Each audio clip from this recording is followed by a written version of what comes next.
before Felix. And finally, he got to go and stand, and he was held in court before King Agrippa. And you know what King Agrippa said when he was standing before him? Paul, you almost convinced me. No wonder the Romans didn't want to let him free.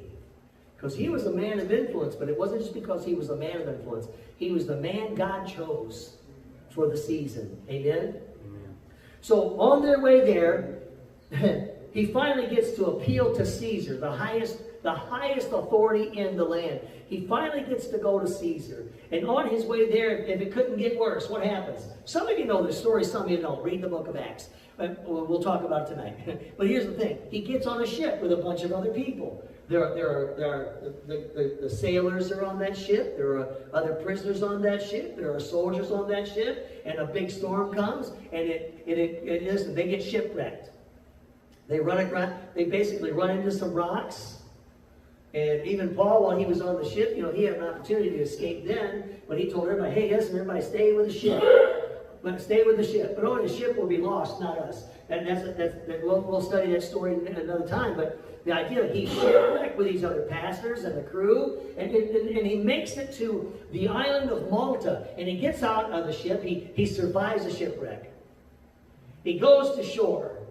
And they're gathering up some branches and stuff, making a fire, because they're wet and it's probably cold. And they're out there, and he goes to grab this brush pile, and a viper, a snake, a venomous snake, jumps out, latches onto his arm.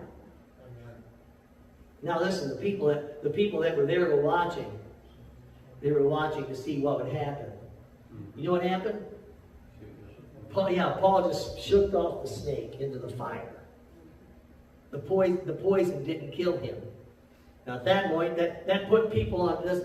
They were on notice that there's something about this man. That why in the world is this? How in this guy could do it? He's not even hurt, and it amazed the inhabitants of the island. I mean, he just shook the snake loose into the fire. Do you get the feeling that there was a spiritual battle going on here with Paul? He's on the way to the highest authority in the land. And even the enemy tried to stop that.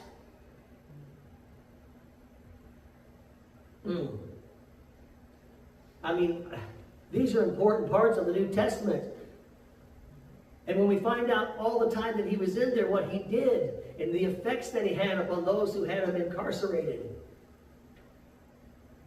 You see, at the end of Acts chapter 28, we're told that Paul was placed in a rented